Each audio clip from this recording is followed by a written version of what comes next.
Hi, and welcome to today's special interview with Lotta Ralph, part of the Indeed Knowledge series. It's great to have you with us.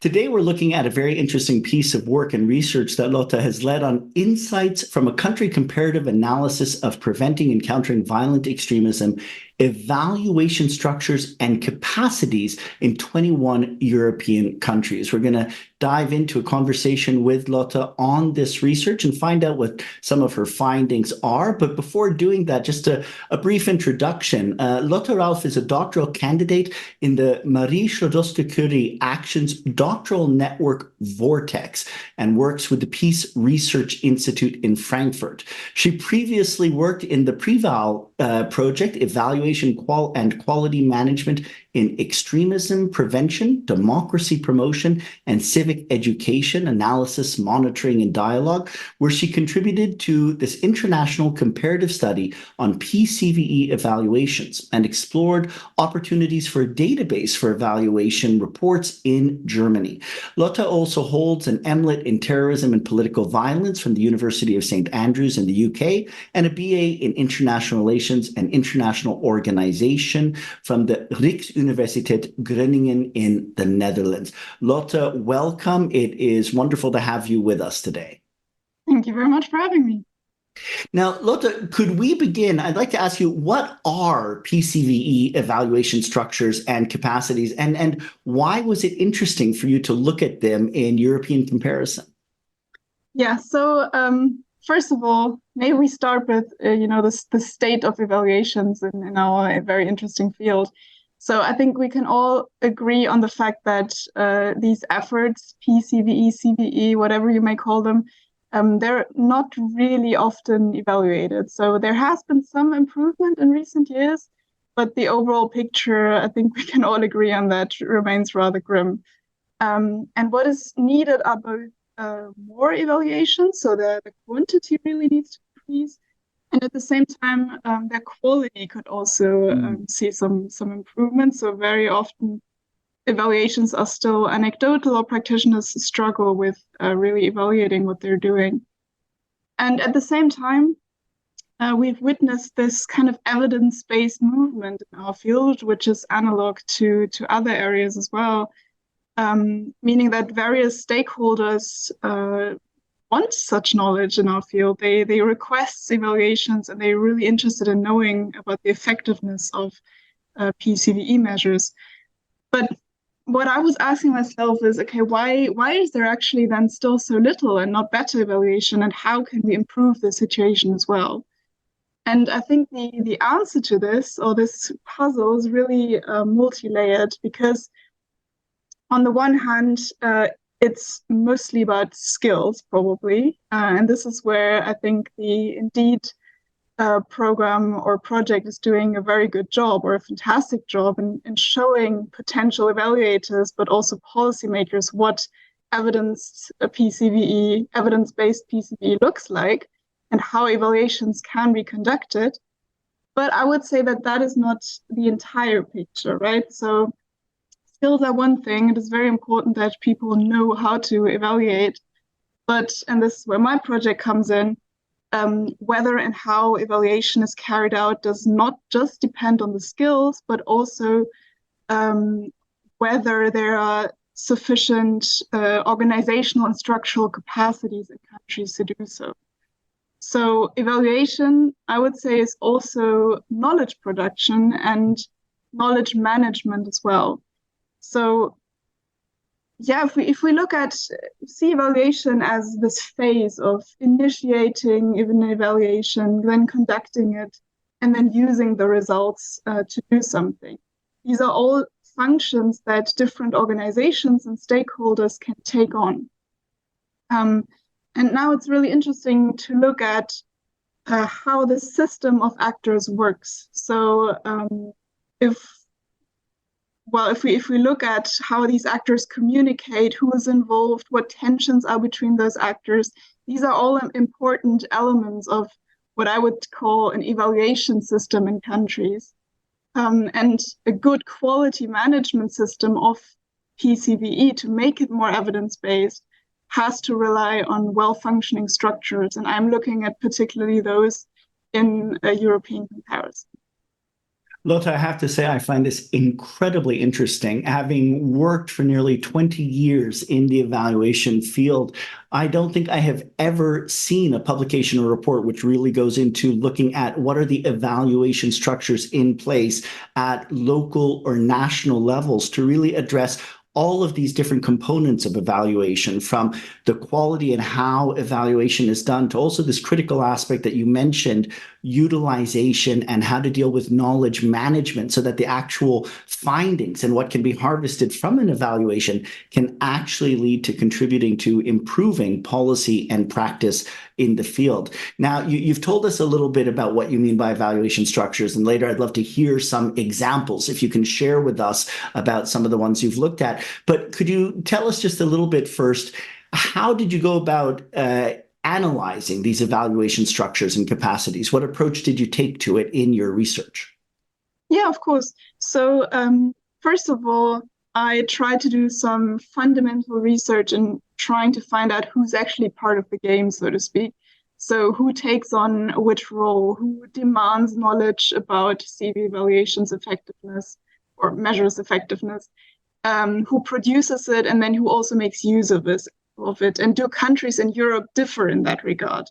And for me, it was particularly interesting to see whether this shift towards civil society that has happened in CVE landscapes in general, whether this also translates to evaluation spheres as well. So in which countries is it still predominantly state authorities controlling knowledge production and management? And in which countries are civil society actors also increasingly involved? And then what structures are linking those different actors as well? So then I was also, so this was kind of a mapping exercise to know, who's part of the game and whatnot. And then should I find differences in how well these systems play out in different countries, then I'm also asking the question of why. So what contextual factors might explain those differences, and how can countries actually learn from each other here? And lastly, I picked 3 countries as for more in-depth case studies to look at what are actually the differences that this makes, what kind of effects does this have on particular countries, and what evaluations can actually do to make CVE more evidence-based. And for this mapping, the first step, it would of course be ideal to have some statistical data to kind of really compare who's, as I said, part of the game, but that rarely exists in countries. So you mentioned the Preval project that I was previously working in. And there in Germany, we have such analytical exercise where some colleagues of mine look at, evaluation capacity. So who's actually involved in evaluating PCVE measures in Germany very much in detail and producing some rich statistical data on that. But that really doesn't exist in other countries in Europe. And some researchers and practitioners have told me, there's actually not much evaluated in my country, or the landscape is really difficult to even get their head around. So what I did was I surveyed 47 experts from 21 European countries and used their expert judgments as heuristics, so to speak. But this really also brings its own challenges with it. So it was a really good way of finding out, where these capacities are located, who's involved in demanding, producing, and using CVE evaluations.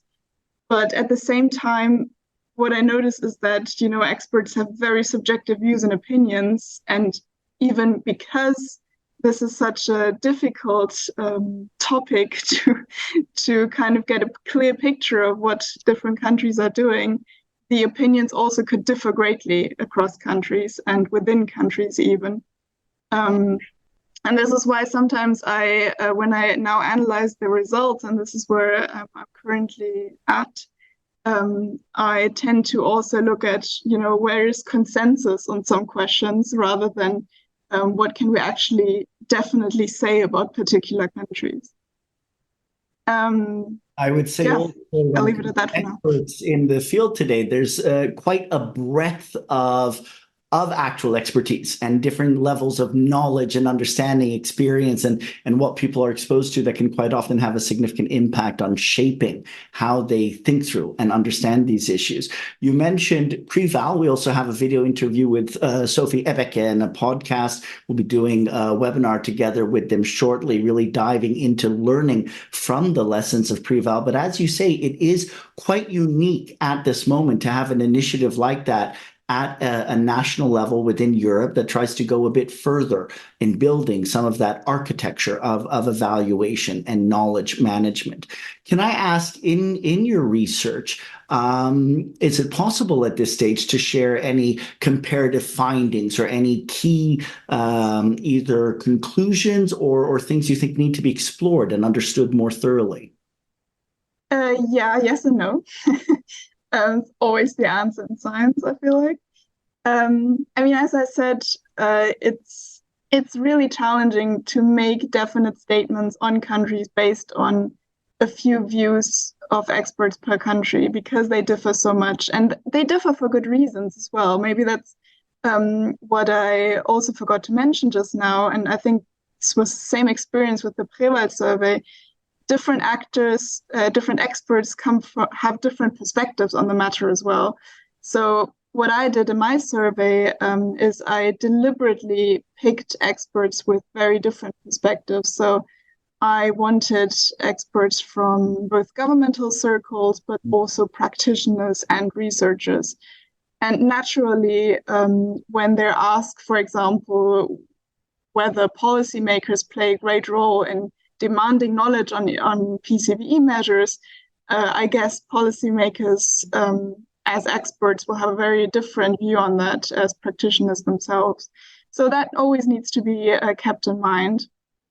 And what I also observed as kind of a disclaimer is, that a lot of answers to my questions were kind of in this middle category. So when experts were asked how much is this and that actor involved, then a lot of experts tended to click sometimes.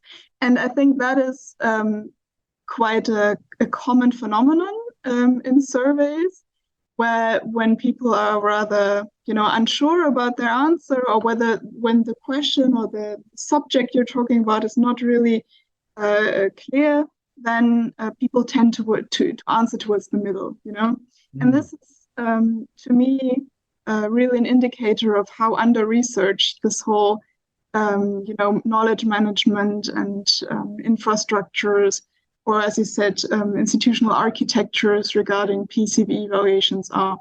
But regardless of that, what I found is that, for example, when we look at the overall sample and look at who actually demands knowledge, who initiates CVE evaluations, then it tends to be mainly political decision makers that do so.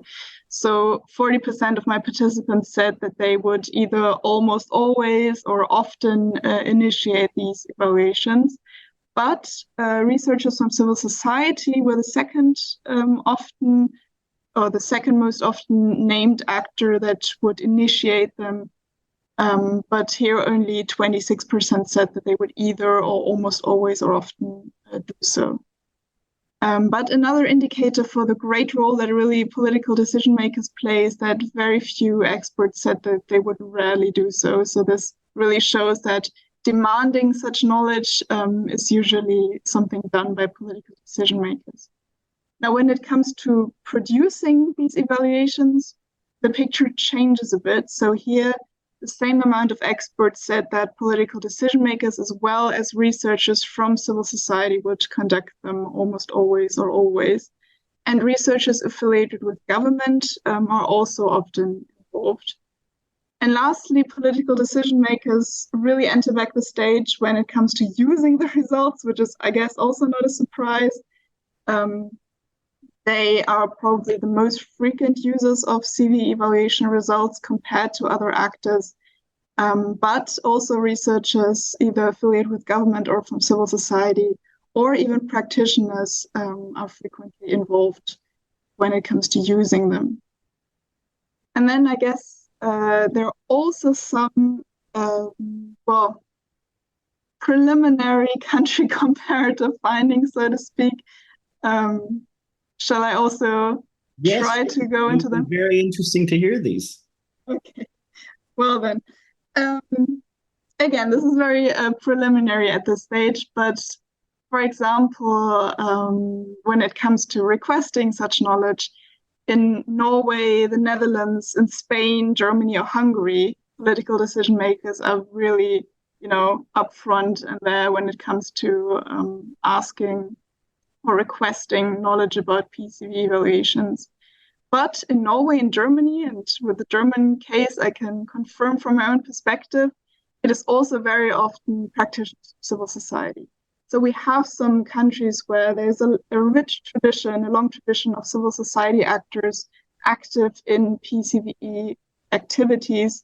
And then naturally, they also themselves want to find out whether their measures are effective and initiate such evaluations, and not just, their funders or political decision makers in general. This is also the case in Bulgaria, interestingly, and I'm looking forward to digging deeper in also more Eastern European countries in that regard.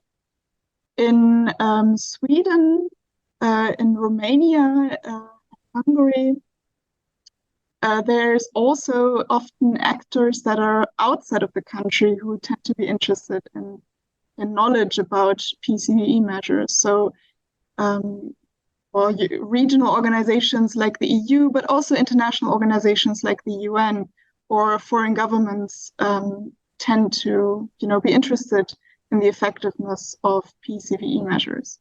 And I guess this also has to do something with, the historical and the just regional context and political context that these countries are in. And I'm also looking forward to, as I said, exploring the contextual reasons for why countries differ, and these might be one of those. When it comes to producing such knowledge, we can distinguish countries where researchers from government compared to researchers from civil society kind of do this evaluation job. And Bulgaria and France currently fall in the former category, so research affiliated with government appear to be the dominant evaluators, whereas in the Netherlands, Germany, in Norway or Sweden, there are also many civil society actors, as I said, that act as evaluators, that not just initiate them and ask to be externally evaluated, but then also evaluate themselves.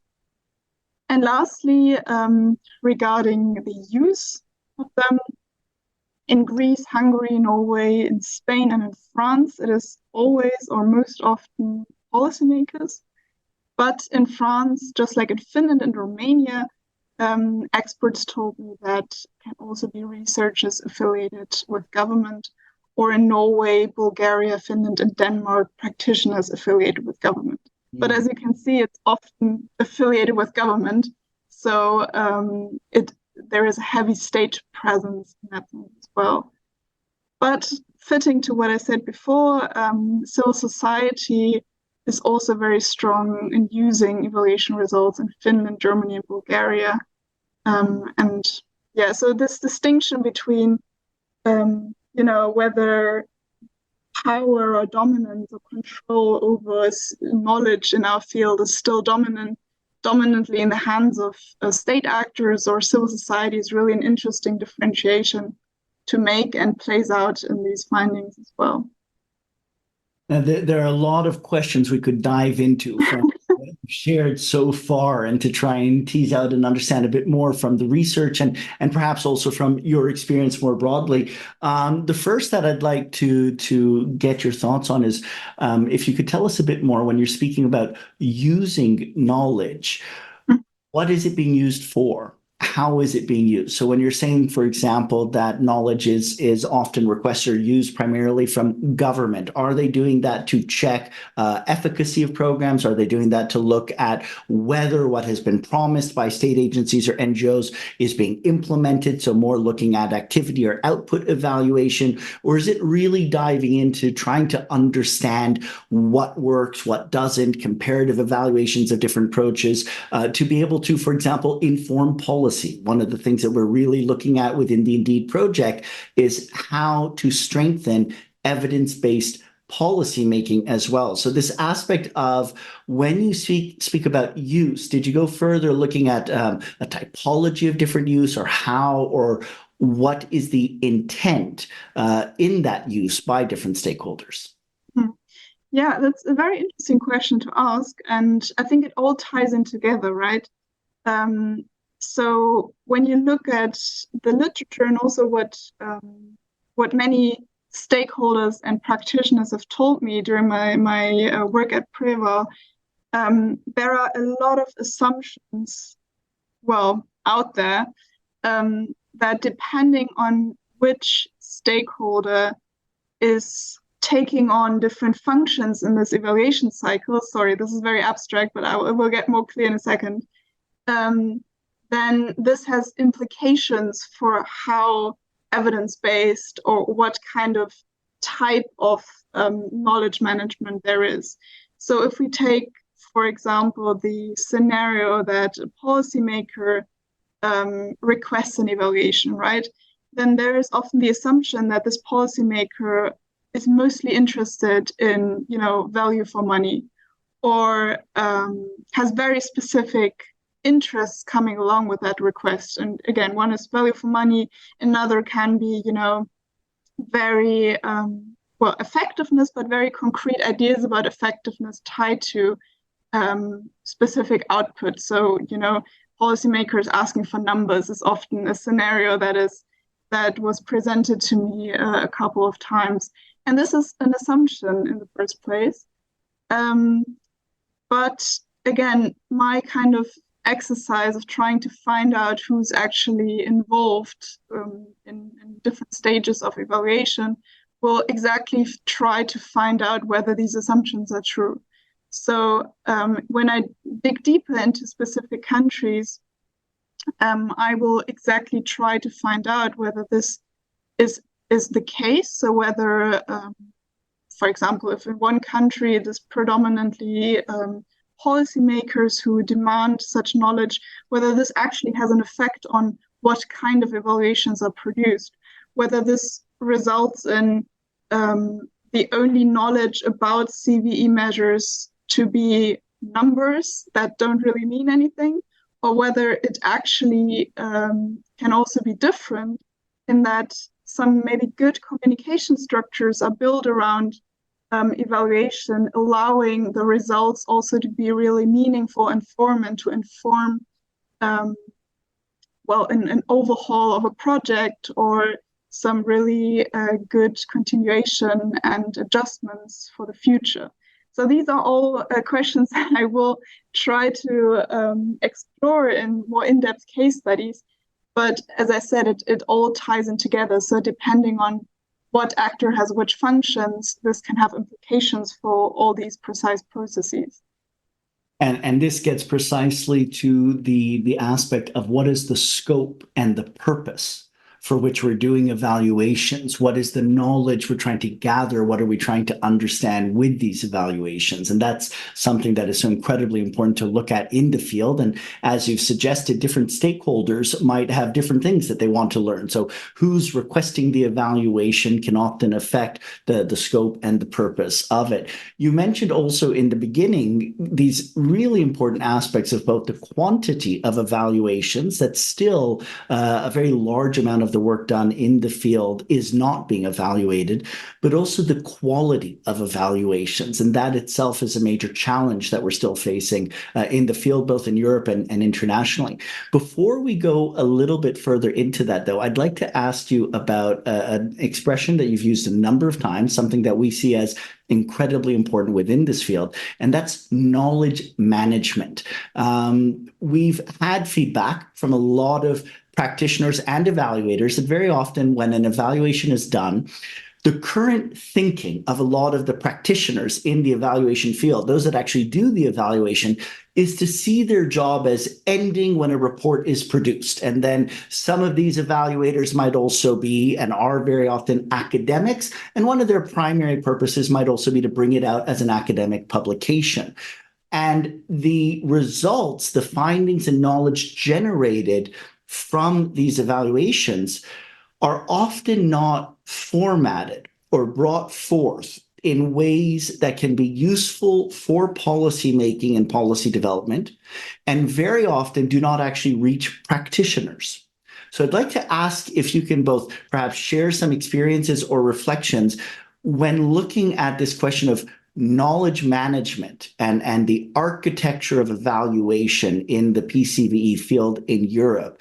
Did you see any good examples? What do you see as what should be or what may need to be some of the purposes or the needs around how to manage knowledge from evaluations to actually help have an impact on practice and policy? So I'm kind of looking outside of my study right now, because my study at this current stage is first looking at, how it is actually done. But based on my previous experience, I would say, maybe two things. First, it really should matter a lot, the potential that this knowledge can have to make PCVE more evidence-based really depends on whether all different stakeholders that could use the knowledge were involved from the very beginning. So, when an evaluation is started, if different interests are taken into account, and if the evaluation design is, adjusted to those, or it matches those different interests, then these stakeholders will also know how to use the results in the end. It will have specific benefits for them, and they can know how to use them. So I think that is one aspect that I've also heard many times. We need to include various stakeholders from the very beginning and kind of adjust this evaluation to very different needs. And then the second point relates to what you said in the brilliant introduction. I think databases with evaluation reports can be quite useful for that, because it helps. What I was going to ask you about next. In fact, okay. To that introduction, and you are someone that has been proposing this idea of a database for evaluation reports. Can you tell us a little bit more what you mean by that and how you see it? Right, of course. So what we've been doing at Preva, we have not developed such a database, but we've been exploring the idea of such a database. So, this was very specific to the German context, but I think it can be applied elsewhere. We try to, think about the benefits, but also the risks of such a database, or rather explore where its limits are and where its opportunities are. And so the opportunities of such a database are surely that evaluation reports, but dependent on whether, the authors of these evaluation reports and the projects that they are evaluated, whether they want to do this, but published evaluation reports that are already out there could be collected in a database. And this database would have the advantage that practitioners, policymakers, researchers could use it as a tool, or as a place, a space to find out what others have done, to gain inspiration on how to evaluate other PCVE projects, and also to, maybe to find out what is, what is out there, what does the landscape look like, just to really facilitate knowledge management, as you said. And at the same time, we also encountered some difficulties naturally, which I think can be overcome. And these are, for example, such questions as, when all these evaluation reports are in a database, how do you filter them? How do you account for very important nuances between what we have in Germany, extremism prevention, civic education, and democracy promotion, very specific fields with their peculiarities. So how do you account for those differences and kind of avoid people just, comparing apples with oranges? So these are all very important questions that we will continue working on. But overall, the benefits of such a database, I would argue, are great for knowledge management and kind of incentivizing the use of this rich data even more. I think it's a brilliant suggestion, and one that has also been brought forward by Stefan Kloss, one of the researchers, colleagues in the Indeed project, where he uses the term repository of evaluations. And in fact, in Indeed, we have created the repository of risk and protective factors and looked specifically at that question of how do you manage the data and the information within it? How do you create searchability so that it's useful for people to be able to extract what can help them? And exactly as you say, the initiatives, policies, programs we're doing in the field are often so affected or shaped by the context, by different specificities, which you would need to take into consideration. But there are solutions that can be found for that, including providing information on the context in which these are happening, or looking at what aspects can be learned from and understood that give insight into what works, under what conditions, how and why, to really take us deeper into learning. What else will this study analyze? You've already shared a lot of information about what you're diving into in it. Are there any other aspects or things that you'll be looking at within the study? Right. So I think I've spoken about the different steps that I'm going to take. But as I said, right now, I'm just analyzing these 47 survey results and trying to make some sense of them. And to find out also with a view to comparative literature on PCVE landscapes, how different countries, how this architecture, infrastructural architecture plays out in different countries. And then I see whether there are some reasons for differences, so to speak. And lastly, look at 3 countries in more in-depth case studies, which I cannot tell you yet which countries they will be. But they're very, very interesting candidates, so to speak. I was at the Nordic Conference on Violent Extremism the other week, and there even hear the differences between the Nordic countries and their PCVE landscapes and their contextual differences. It was very, very intriguing, and I'm looking forward to exploring more how this may translate to the field of evaluations as well. And Preval is also continuing right now. So regarding the database, there will also be some more thinking about it. Also exploring the idea of artificial intelligence a bit more. And yeah, we will see what comes next. I'm looking forward to showing you the results soon. Very much looking forward to seeing them, and we're going to share it widely through the network as well, and do our best to really help get it out to the field. I think it is a very interesting and innovative orientation that you're taking, looking at the architecture for evaluation, learning, and knowledge management in the field. It's such an important area to look at to improve our understanding of really both how to do evaluation, but then also how to make evaluation itself useful so that what is learned, what is gathered from it can actually be brought out to the field, reach the stakeholders it needs to, and really have an impact on actually informing development of evidence-based policy and practice.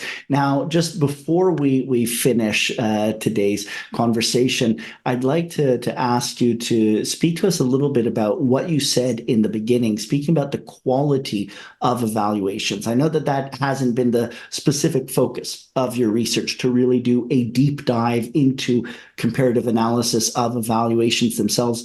But you've mentioned that both the number of evaluations being done today is not necessarily very large, that there's a need to increase the quantity so that we're covering more of what's being done in the field. And you also spoke about the quality of evaluations. And this is something which has come up in a number of our conversations, addressing every aspect from methodologies used and approaches to how the evaluations are done in terms of who is requesting them, who implements them, participation and involvement of communities and stakeholders, and then the formatting of results and utilization. And I'm just wondering, since you spoke to this need to improve the quality of evaluation, did you come across any insights in your research and in your interviews with practitioners and experts in the field, which you could help to share with us, both perhaps about, are there some bad practices or things that we need to overcome today?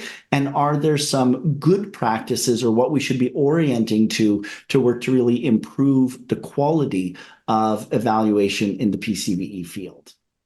Well, it's a big topic to end with. Well, first of all, I think it's also no news to anybody listening to this, but it is so difficult to evaluate measures that are preventative in nature, but that doesn't mean it's impossible. So yeah, speaking about quality is always difficult because, you know, this gold standard that exists in evaluation research of experimental designs, sometimes it's just not feasible in our field. And I think we need to accept that, but we should also explore opportunities where it might be possible, and like this quasi-experimental design types. And also with regard to the database, in other fields, there are sometimes databases where studies are not just collected, but then also ranked for quality of, you know, methodological quality. And we said that this is not really wise to do in our field because it doesn't do justice to the breadth of evaluation studies and the difficulties that comes with evaluating such preventative measures. However, in our international survey that we did, and I think maybe Sophie Ebeck already spoke about it, we also asked the question of, you know, do you know any innovative ways of evaluating PCVE efforts? And there weren't many positive answers, so to speak, which also shows that this field is really still, you know, building itself, and that experiences or first experiences are sometimes still made.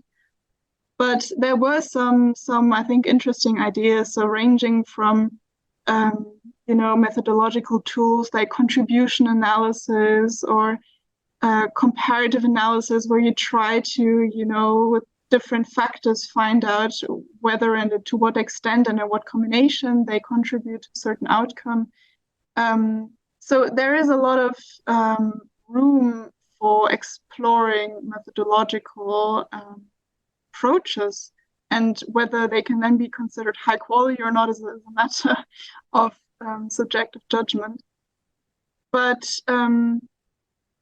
yeah, I would leave it at that because it's a long discussion to have.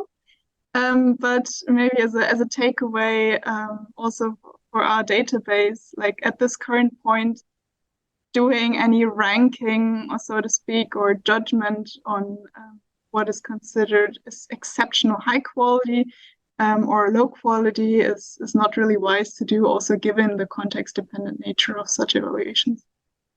I'm really glad that you've taken us there, though, because this is an important area for the field to address, for people working in evaluation and for all stakeholders that are engaged in PCVE. There has been this idea really brought forward in the 80s and 90s in some fields that experimental and quasi-experimental approaches to evaluation were this idea of a gold standard or the only way to produce verifiable and replicable data. What's interesting is we've seen actually how many challenges and how many flaws and biases often in design, in analysis, in findings there are also in what has been presented as this gold standard. And it creates a bias towards how we understand knowledge and biases that can also go into rankings of methodologies and approaches based upon which approaches those doing the rankings might align more to.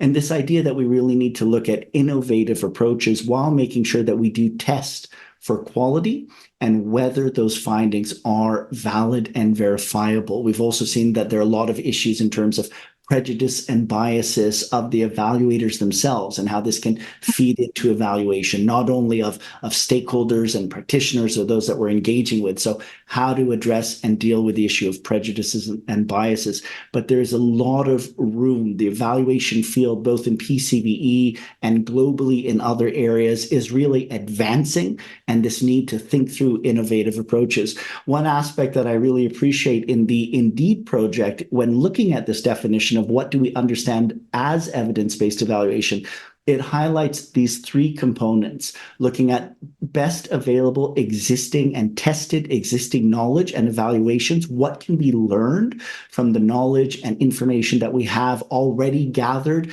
within our own agencies and sectors, more broadly in the field from other sectors, but it also really brings forward the need to engage with communities and stakeholders and the specific context, cultures, values, perspectives, and needs of the communities and stakeholders which are engaged within PCVE initiatives.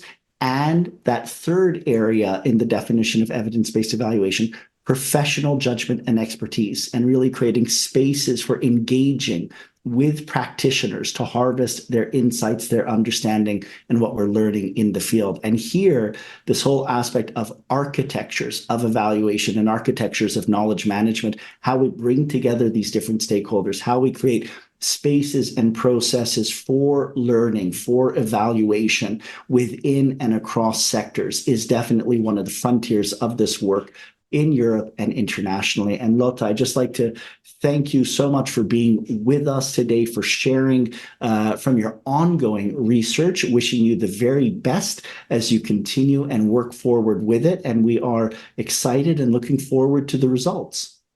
Thank you very much. Thank you for having me. And well, I know the Indeed project is coming to an end, but it has been a great journey.